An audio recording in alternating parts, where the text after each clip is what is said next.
Hey guys, welcome back to the Mother Mantle. I've got my husband with us today, Curtis Van Vossen. The Curtis Van Vossen. I wanted him to join us today because we're going to be talking about following God's plan for your life. And I feel that Curtis is a vital part to what God is doing in my life and who and what he's called me to do. So I wanted to bring him along, add a little fun and color to our story, and just kind of share a little bit about what God has been doing in our lives. And it's exciting, you guys, but it hasn't always been that way. No. So I wanted to start when Curtis and I met. So for those of you who don't know, Curtis is the first white guy I have ever dated. Like ever. First one. First one. She's the first black girl I've dated as well. Well, yeah. As well. We don't need to go into that. Yeah.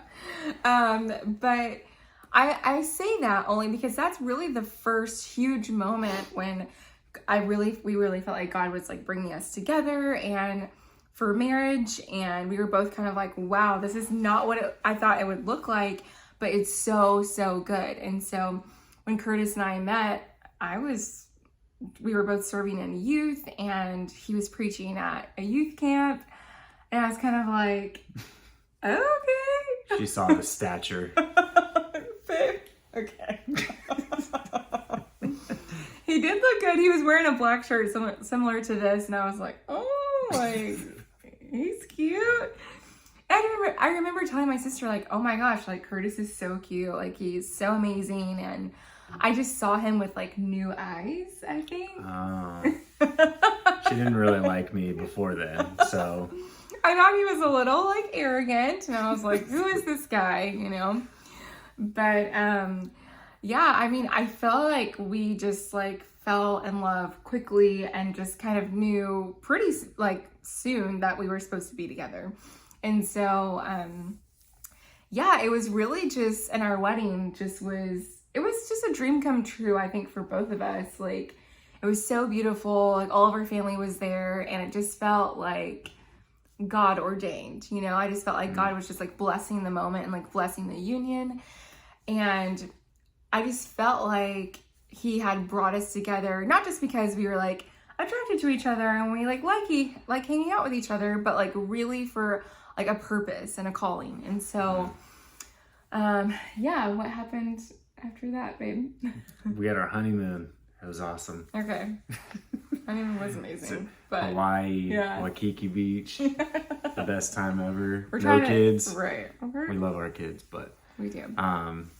But man, it was just us catapulting into God's plan for our marriage. And I don't know, the scripture that comes to mind is Proverbs 69. It says, we can make our plans, but the Lord determines our steps.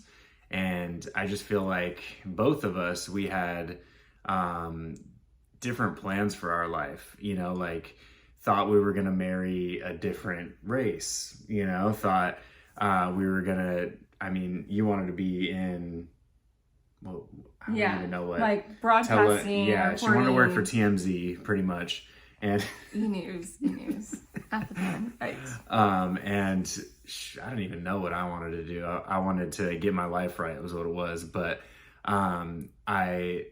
getting out of this program with the Dream Center called Discipleship and building my foundation, God had already put a dream in my heart and put a vision for me to go towards, which was becoming a youth pastor. And so, man, I would dream about the day where I was going to be preaching and doing the cringy thing, like, oh, there's my hot wife in the front, blah, blah, blah, blah. Like every single pastor ever does.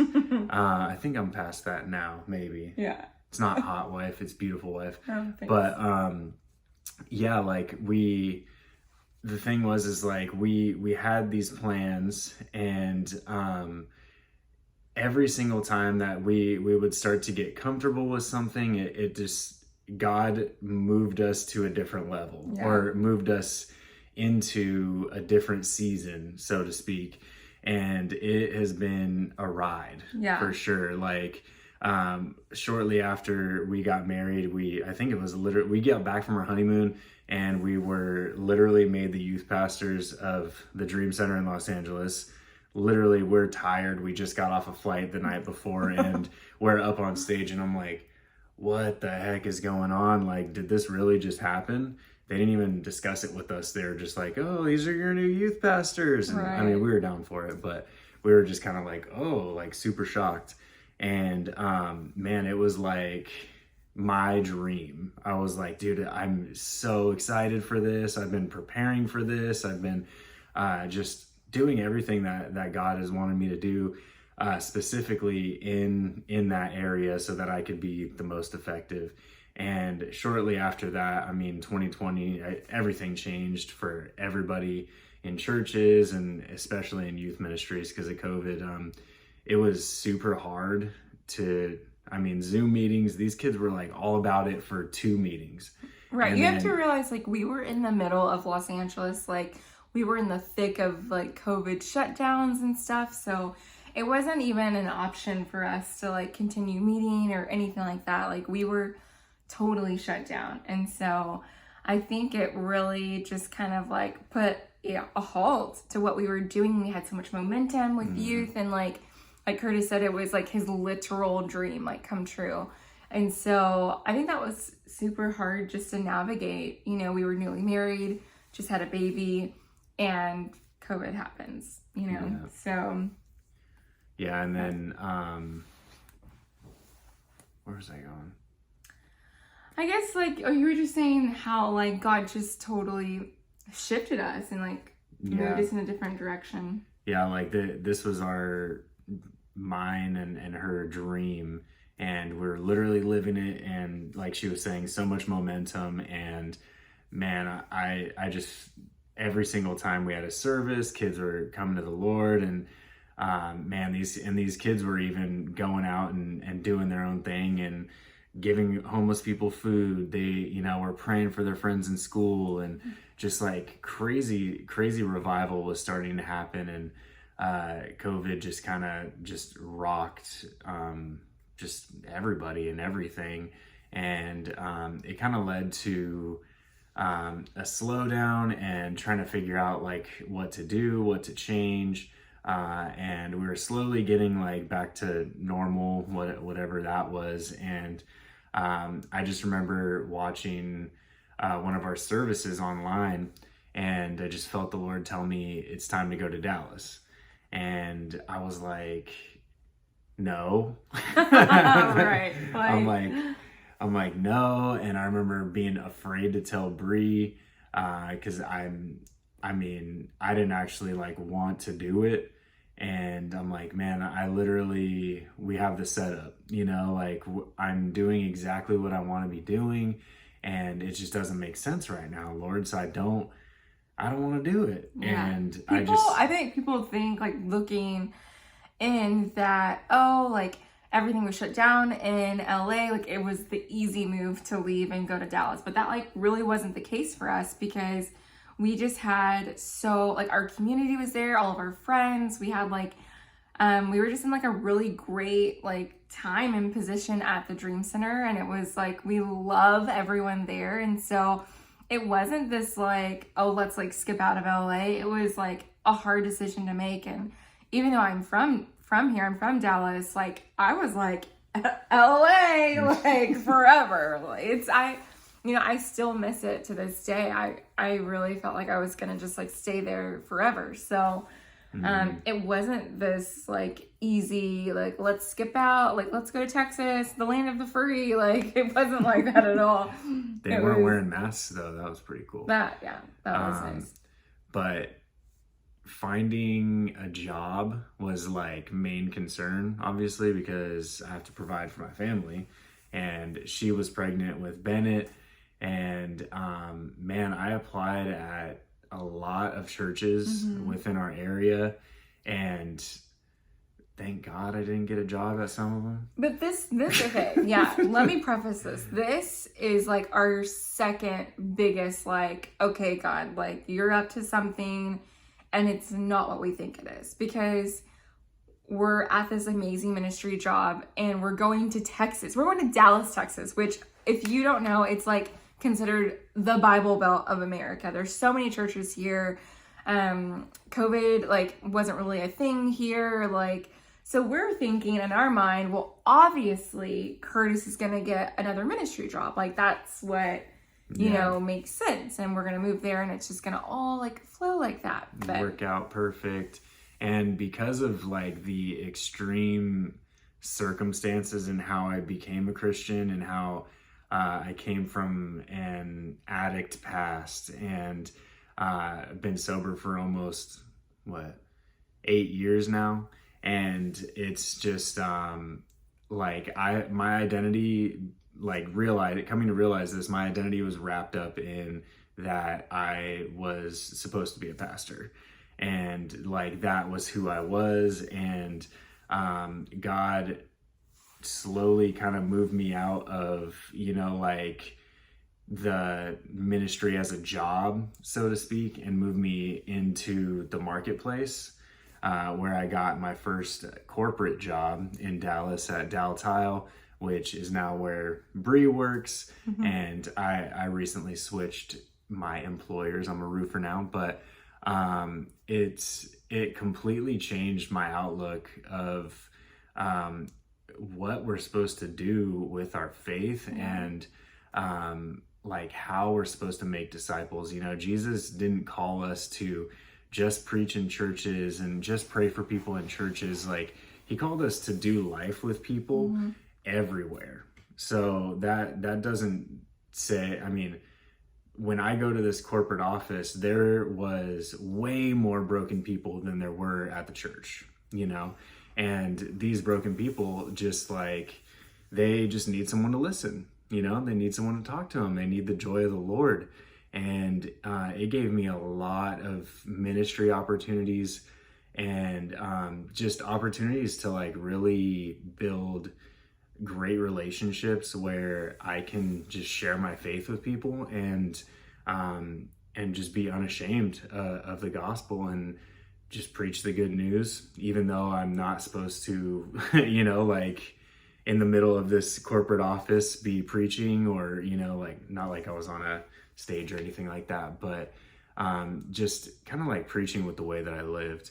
And yeah, I mean, that's like something that has, I think, shifted in our lives is that, you know, we went from, it was our like actual job to share the gospel, to like help cultivate, you know, other people's relationships with Jesus. But what happens when you don't have that title anymore? You know, like what happens when, you know, it's like, I feel like motives and just things were exposed. And not to say that we had like ill motives, but I think God was just uncovering some things and showing like, hey, what are you going to do if you don't have the title? Like, what are you going to do if you don't have a platform? Are you going to back down? All of a sudden, do you not feel this, this like passion, this drive to like share the gospel? Like, that's something that God's been like really harping on my heart right now. Like, can you only evangelize? Can you only share what I've done in your life on a stage, from a stage? Mm-hmm. Like, no, you know, like God didn't say go and tell like on a stage. He just said go and share the gospel to all four corners of the world. Like, he didn't say like if you have a platform or if you have a microphone. He just said go and do it. And so it was really kind of like just shifting it for us and saying like, we want to share what Jesus has done in our lives, because the transformation has been real. Like it's tangible. It's something I can see in Curtis, I can see in my life, right? But also to really say like, it's not about like the title. It's not about the platform. It's not about like, ooh, cool youth pastors. Like, it's not about that. You know, it's about people and it's about their eternity, you know, and it's about, we have broken people and we have the answer. Like, who are we to hold tight to that answer? Like, we've got to share it. Mm-hmm. And so that's what really has been beautiful about this season, and definitely not our plans, but definitely Right. God's plans for our lives, is that we've been able to press into him probably more than we ever have as a couple. And it's been such a beautiful season, and we don't have a title, and we're not on a platform, and we don't work for a church. And so, yeah.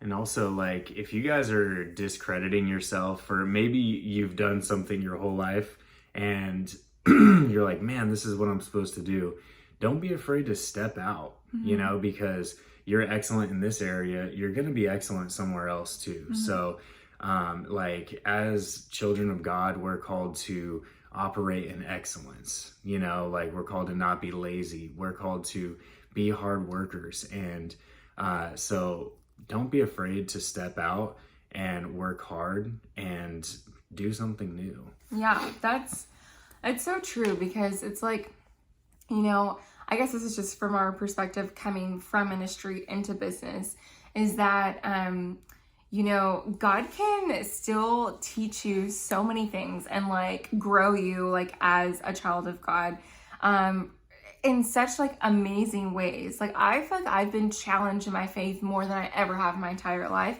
And it's because I'm like, see, you know, I work with people who don't have the same beliefs as I do. And like, I'm learning how to navigate that and how to let my actions speak louder than my words, and to show them what does a Christian look like, sound like, you know, how do they make me feel when I'm around them. And so God's just been like really challenging us with that, and he's still not done, you know. That's what's so amazing is, when we moved here, this is kind of like where we're gonna end, but when we moved here, we were like, we're not going to like weasel our way into like a ministry job. Like, if God wants us there, he's gonna make a way. You know, we're not gonna be like, oh, we were youth pastors, we could do this, we can do that. Like, we're just gonna show up, we're gonna get poured into and pour right back out. And so that has been just our mission here in Dallas. And do you want to just kind of share like where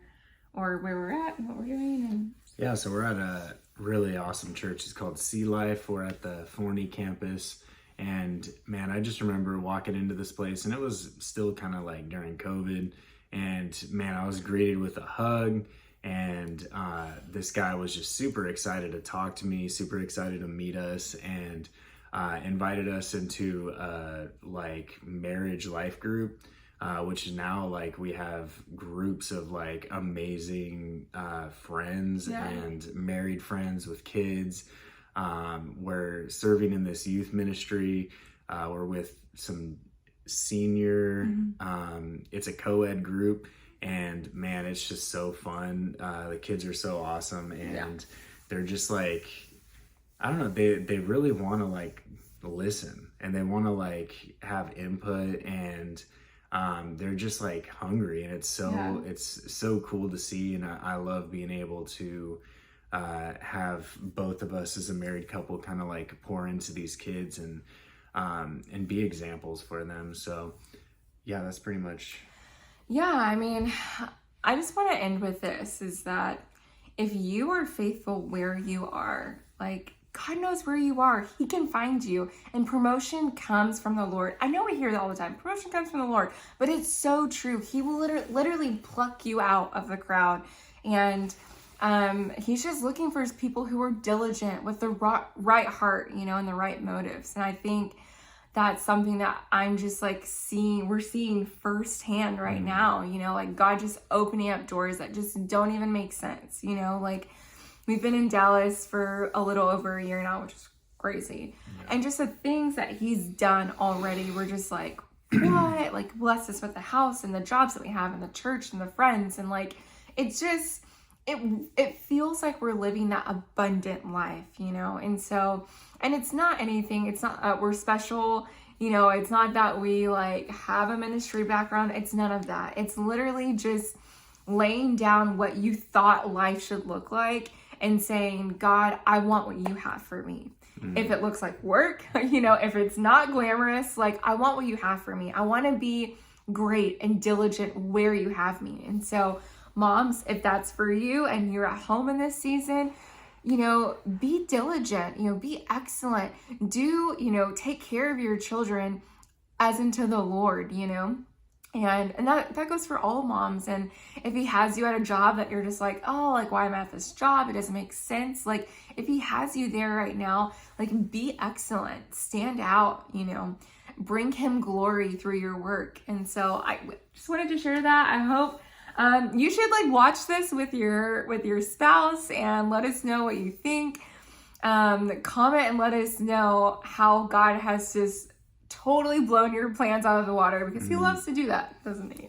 Oh yeah. All right. All right, guys. Love you. Bye.